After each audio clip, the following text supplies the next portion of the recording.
गुरुदेव जय श्री राम। जय श्री राम। जय प्रणाम प्रणाम। तो गुरुदेव मुझे आज गोटे प्रश्न नहीं आसी आपको पाखक तो से प्रश्नटी हूँ हनुमान चालीसा कौन एवं मु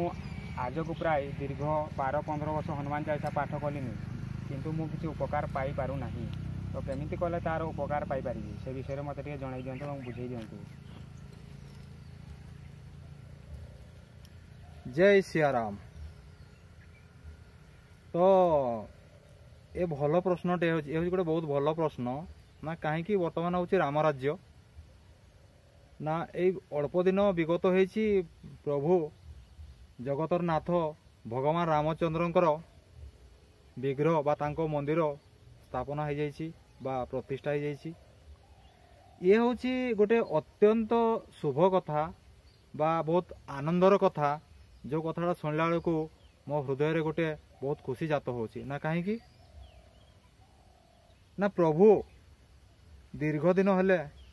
से बाहर रोते तांकर मंदिरटे नथिला जेते बेले आज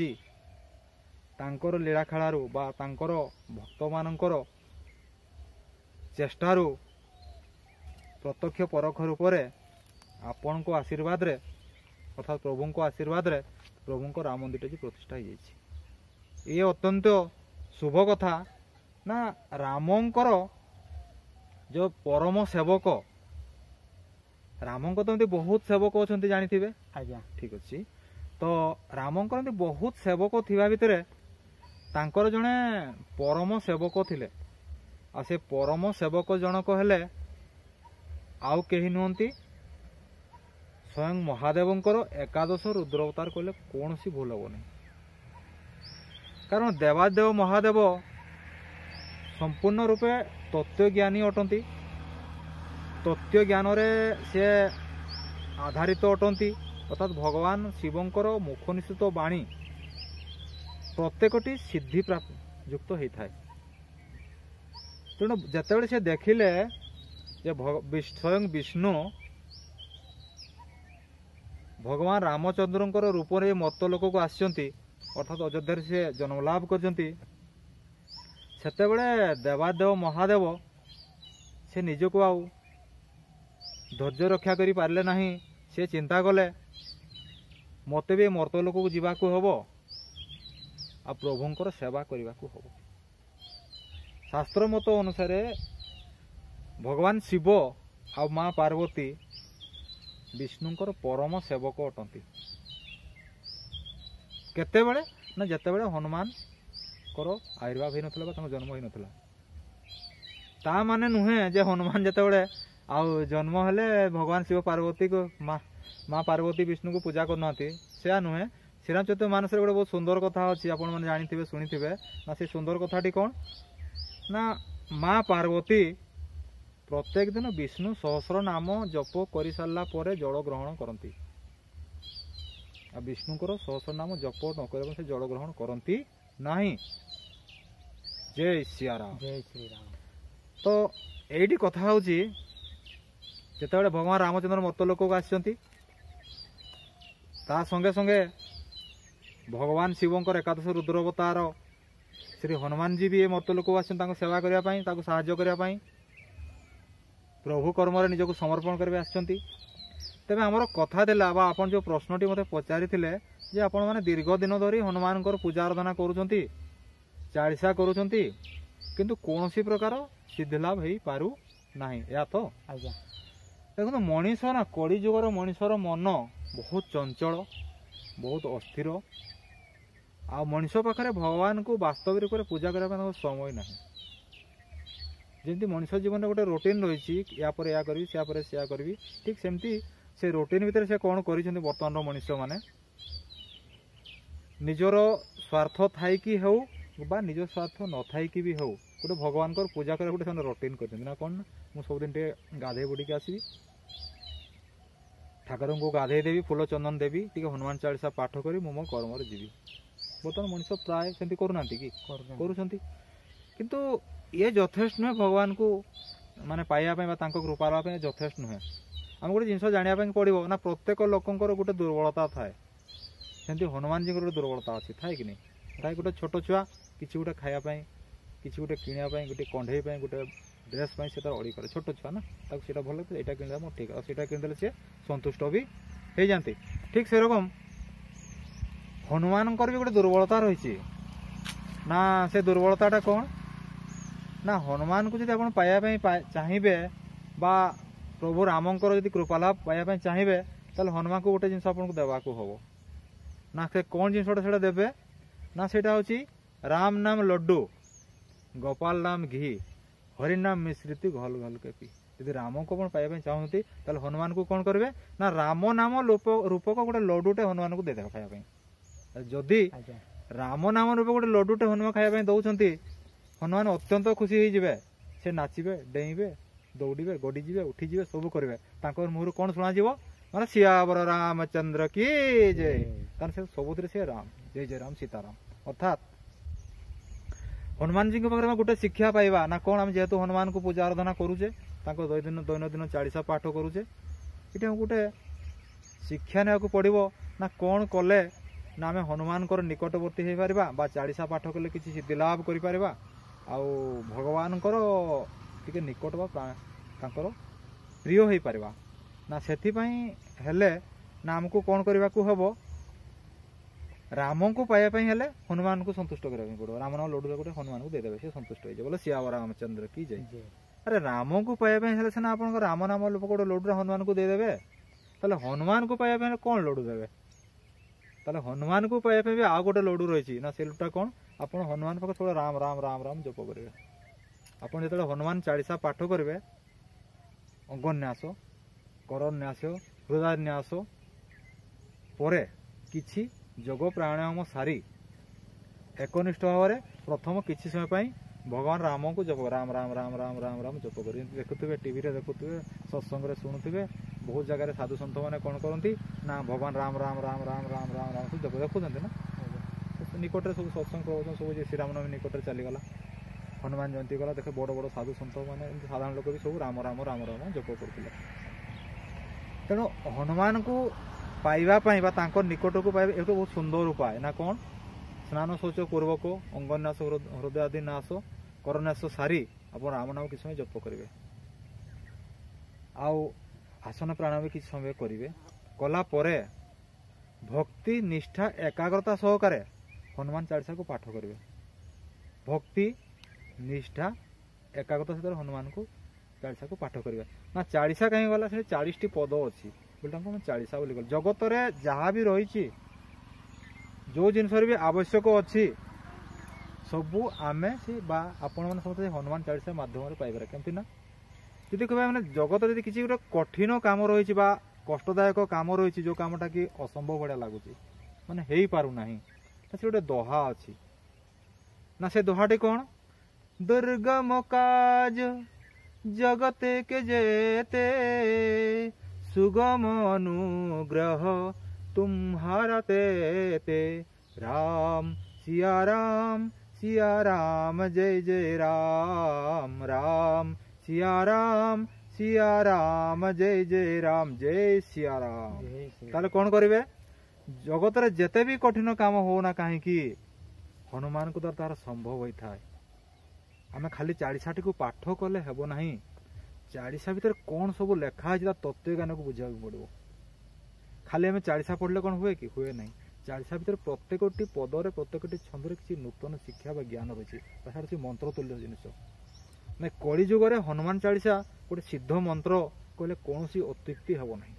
तेणु जो दुर्गम दुनिया जिते भी कठिन काम रही जिते भी कष्टकर काम रही जो काम कहले मुझे हनुमान 40 एत दिन धरी पढ़ी मत कौन सी सिद्धि साधना मिलला ना ताले आ गोटे जिनस कौन करेंगे ना आम मन भर गोटे 3टी जिनस अभाव रही भी हनुमान 40 लिखाई गोस्वामी तुलसीदास लिखिं ना कौन हनुमान को पाइबापी हेले मन क्रम वचन ध्यान करने को पड़ो ना मन कौन निज मन भितर प्रभु हनुमान को ध्यान धारणा करेंगे स्मरण करेंगे बार बार स्मरण करेंगे अर्थात मन में केवल हनुमान ही वास करेंगे वचन अर्थात आप जहाँ भी कहे निज को कहे पर को जहाँ को भी कहे हनुमान को विषय ही कह अर्थात भक्ति सहित विषय आलोचना कर मन गला वचन गला कथा गला क्रम अर्थात कर्म आम जो कर्मटी करवा प्रत्येकटी कर्म प्रभु को नाम नहीं से कर्मटी करवा अर्थात खाइबा जय श्रीराम शुवा जय श्रीराम गाधेवा जय श्रीराम कुआड़े जीवा जय श्रीराम आम क्या रास्ता घाट पाचे आज्ञा नमस्कार करुचे कि आगे जुहार कहते किए प्रणाम कहते ठीक से समय आप एगुड़ाक न कहीकि भी आप जय श्रीराम कहीपर समस्त आप जब सब जय श्रीराम को प्रभु को नाम को जप करेंगे ध्यान करेंगे ना मनक्रम वचन ध्यान ना कर्म भगवान थे वचन भगवान थे मन भितर भगवान थे ताहले कौन हम ना सत रज तम तीन गुण संपन्न जो गोटे जगार हो जाए से समस्त प्रकार सिद्धि लाभ होता है अर्थात मनरे कथारे एवं कर्मरे आप भगवान प्रति निष्ठा बा एकाग्रता रखुंट बा ध्यान रखुंट ताहले बहुत अल्प समय भितर से हनुमान चालीसा माध्यम आप भगवान को दर्शन लाभ कर जय सियाराम जय श्री राम। आ भी गोटे कथा हूँ बेले बेले मनीष द्वंद्व पड़ जाए ना कौन द्वंद्व पड़ जाए ना से द्वंद्वटी हूँ कौन ना मो क्या पूजा करी अरे जगतरनाथ जगन्नाथ पुरी धाम सी तो बड़ ठाकुर वृंदावन रे भगवान कृष्ण अच्छा सी तो बड़ ठाकुर अयोध्या भगवान रामचंद्र सी तो बड़ ठाकुर मु क्या पूजा करी ना मु हनुमान चालीसा पढ़ी ना राम को पूजा करी ना कृष्ण को पूजा करी ना विष्णु को पूजा करी ना शिव को पूजा करी ना क्या पूजा करी मोर गोटे मन द्वंद्व आसे तो बहुत लोगों को द्वंद्व थाए जो कौ ठाकुर को पूजा कले मु ठीक जगह पहुँची पारि आ मोर इच्छा बा अभिलाष जाता पूर्ण हो पार थाए कि नहीं ये कथाटी 100टी 45टी लोक पाखे थाए से द्वंद्व पड़ जाती कौ ठाकुर को पूजा करी एथिरे द्वंद्व पड़ार कौन सी आवश्यक नहीं जय श्री राम ना कहीं तेणु कथा हूँ कौन ना ये गोटे चालीसा गोटे बहुत सुंदर जिनस लिखाई ना से सुंदर जिनसटी कौन ना सेटा कहूँ ओर देवता चित्त ना धरोई हनुमंत से सर्व सुख कयोई अर्थात और देवता चित्त न धरई हनुमंत से सर्व सुख करई अर्थात यदि आपण कौन देवता को आपण पूजा नकरी यदि आपणकर प्रभु शरणगत होती राम को शरणगत होती हनुमान को शरणगत होती ताले और देवता चित्त न धरई हनुमंत से सर्व सुख करई अर्थात हनुमान को शरणगत हो गले ताले आपण राम को भी पाइपर कृष्ण को भी पाइपर विष्णु को भी पाइपर श्रीहरि को पाइपर महादेव को भी पाइपर समस्त को पाइपर कहीं ना हनुमान हेले भक्त मान भीतर श्रेष्ठ भक्त तांको भली श्रेष्ठ भक्त ए संसार रे केही भी नहांती जय सियाराम जय श्री राम। तांकर प्रभु परी जो अन्य भक्ति रही बा निष्ठा रही बा एकाग्रता रही तांको जो प्रकार त्याग रही ए भाया त्याग निष्ठा एकाग्रता प्राय कौन सी भक्त घर देखा जाए ना अन्य भक्त मान भीतर कौन हुए ना अन्य भक्त मान भीतर गोटे अहंकार देखा जाए गोटे गर्व देखा जाए जे मु ठाकुर को पूजा करुँची मो ठाकुर को शक्ति अच्छी मुझे जानी मुझे जानी मत एत ज्ञान अधिकारी मु सब श्लोक को मुखस्थ ये गोटे अभिमान प्रतीक जे प्रकृत भक्त होती से अभिमान शून्य भीतर कौन सी भी अभिमान नए से अभिमान शून्य हो रुहति तेणु तुम्हें जदि चाहूच जे मु हनुमान को पूजा कले कहीं मुझे फल प्राप्ति हो नहीं हुए तो तुम पूजार कौन सी त्रुटि थाई पारे कहीं राम नाम लड्डू भगवान को दौ ना यदि राम नाम लड्डू यदि प्रभु को समर्पण न करेंगे से तो आसबे ना जमती धरतु गोटे गाई को किसी घास देवे खाया से गाई दौड़ी पड़े घास खाया आसुची कि नहीं खाया दौचे सदा दौचे तोराणी दौचे पेज दौचे दाना दौचे गाई जोड़ते दौड़ी आसी खाई दे ठीक से रकम हनुमान जहाँ ही था ना कहीं जोटी था ना कहीं से जहाँ भी करूँ से हिमालय था कौन सी भक्तर हृदय था राम को पाखे कौटी था ना कहीं यदि किसी खाइबा देवे कौन खाइबा देवे राम नाम रूपक लड्डू जो किसी खाइबा प्रभु आसतु मुझे राम नाम रूपक लड्डू खाइबा दौची से जोड़ी थे सीधा आसिक पहुंचे बोलो सियावर रामचंद्र की जय श्री राम। तेणु मुख में राम राम प्रत्येकटी कर्म रे राम राम प्रत्येकटी बाणी रे राम राम ପ୍ରତ୍ୟେକଟି ଇଷ୍ଟ ଚିନ୍ତନରେ ରାମ ରାମ, ପ୍ରତ୍ୟେକଟି ଦୃଶ୍ୟମାନରେ ରାମ ରାମ। ଯେମିତି କ'ଣ ହେଉଥିଲା ନା ହନୁମାନ ଯାହାକୁ ବି ଦେଖୁଥିଲେ ପ୍ରତ୍ୟେକଟି ଦେଖିବା ଯେ ସେ ପ୍ରଭୁଙ୍କୁ ହିଁ ଦର୍ଶନ କରୁଥିଲେ। ରାମ ବି ତ ସେ କାହାକୁ ଦେଖିପାରୁନଥିଲେ, ମା ଜାନକୀ ଏବଂ ରାମଚନ୍ଦ୍ରକୁ ସେ କେବଳ ଦର୍ଶନ କରୁଥିଲେ, ତାହା ବି ତ ସେ ଆଉ କିଛି ବି ଦେଖିପାରୁନଥିଲେ ଜଗତରେ। ତାଙ୍କର ଆଖି କେବଳ ରାମ ସୀତାଙ୍କୁ ହିଁ ଦେଖାଯାଉଥିଲା। ତାଙ୍କର ପ୍ରତ୍ୟେକଟି ବାଣୀ ଭଗବାନ ରାମଚନ୍ଦ୍ର ମା ସୀତାଙ୍କ ପ୍ରତି ହିଁ ଥିଲା। ପ୍ରତ୍ୟେକଟି କର୍ମରେ ସେ ଜୟ ଶ୍ରୀରାମକୁ ସେ ଡାକୁଥିଲେ। ପ୍ରତ୍ୟେକଟି ମାନେ ମନ କ୍ରମ ବଚନ ପ୍ରତ୍ୟେକଟି କ୍ରିୟାରେ ତାଙ୍କର ପ୍ରଭୁ ହିଁ ପ୍ରଭୁ ଥିଲେ। ହେଲେ ଏଥିପାଇଁ କୁହାଯାଏ ହନୁମାନ ହେଲେ ଶ୍ରେଷ୍ଠ ଭକ୍ତ, ସେ ନିଷ୍ଠାର ପ୍ରତୀକ, ଭାବର ପ୍ରତୀକ, ସେ ଭକ୍ତର ଅତି ନିକଟର ଠାକୁର। ତେଣୁ ହନୁମାନ ଚାଳିଶାକୁ ଯଦି ଆପଣ ସବୁଦିନ ନିଷ୍ଠାର ସହିତ ନାଲି ବସ୍ତ୍ର ହଉ କିମ୍ବା ଗେରୁଆ ବସ୍ତ୍ର ହଉ ପିନ୍ଧି ପୂର୍ବ ଆଡ଼କୁ କିମ୍ବା ଉତ୍ତର ଆଡ଼କୁ ମୁହଁ କରି କୁଶ ଆସନରେ ଉପରେ ହଉ କିମ୍ବା କମଳା ଆସନ ଉପରେ ବସି ନିଷ୍ଠାପର ସହକାରେ ଧୂପଟେ ଦୀପଟେ ଭୋଗଟେ ଯଦି ଆମେ ହନୁମାନ ଚାଳିଶା ପାଠ କରିବା ନିଶ୍ଚିତ ହନୁମାନଙ୍କର ଆମେ ପ୍ରିୟ ପାତ୍ର ହେଇପାରିବା। ଆଜି ନହେଲେ କାଲି ନିଶ୍ଚିତ ଭଗବାନଙ୍କ ଆଶୀର୍ବାଦ ଆମ ଉପରେ ପଡ଼ିବ। କିଛି ବୁଝିପାରିଲେ ତ? ଠିକ୍ ଅଛି। ତାହେଲେ ଆଉ ଜଣେ ମା ମୋ ପାଖରେ ବସିଛନ୍ତି, ସେ ମାଙ୍କର ଗୋଟେ ପ୍ରଶ୍ନ ଥିଲା, ସେ କ'ଣ କିଛି ଗୋଟେ କହିବାକୁ ଚାହୁଁଛନ୍ତି। ସମୟର ତ ବହୁତ ଅଭାବ, ସେ ଅଭାବ ସମୟ ଭିତରେ ବି ସେ ମାଙ୍କୁ ମୁଁ ତାଙ୍କ ପ୍ରଶ୍ନ କିଛି ପଚାରିବାକୁ ମୁଁ ସୁଯୋଗଟେ ଦେଉଛି। ଜୟ ଶ୍ରୀରାମ। ଜୟ ଶ୍ରୀରାମ।